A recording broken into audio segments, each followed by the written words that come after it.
गुजारिश है कि वीडियो आखिर तक मुकम्मल देखें ताकि बात पूरी समझ में आ जाए। जज़ाकुमुल्लाह। इब्राहिम अलैहिस्सलाम के एक बेटे का नाम था इस्माइल, दूसरे बेटे का नाम था इसहाक, इसहाक अलैहिस्सलाम के बेटे का नाम है याकूब, याकूब अलैहिस्सलाम के बेटे का नाम है यूसुफ। ये मालूमात हैं, मालूमात ज़हन में रहनी चाहिए। हज़रत यूसुफ अलैहिस्सलाम याकूब अलैहिस्सलाम के घर में पैदा हुए। कुछ दिनों के बाद उन्हें ख्वाब में ये देखा कि सूरज और चांद और 11 सितारे मुझे सजदे कर रहे हैं। ख्वाबों की दुनिया अलग दुनिया है, वो मुझे इस वक्त बयान नहीं करना है कि ख्वाबों की दुनिया क्या है और ये ख्वाब क्या दिखता है और नजर क्या आता है, इस वक्त वो हमारा टॉपिक नहीं है। लेकिन बहरहाल उन्होंने देखा कि 11 सितारे और सूरज और चांद मुझे सजदा कर रहे हैं। तो उनके वालिद चूंकि नबी थे, उनका बेटा ये ख्वाब किसी को मत बताना।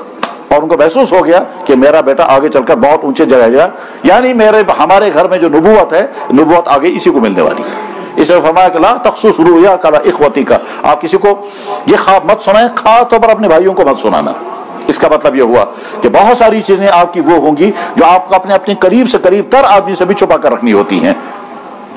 ये मैसेज मिल गया क्या कि बहुत सारी राज की बातें ऐसी हैं जो आपको छुपा करके रखनी है। यही वजह है कि जब कभी मर्द पूछता है कि कुछ बातें ऐसी होती हैं जो बीवी से छुपानी पड़ती हैं, इजाजत है छुपाने की, कि हाँ जिस बात के खोलने से घर में फसाद हो जाएगा उस बात को छुपाना बेहतर है।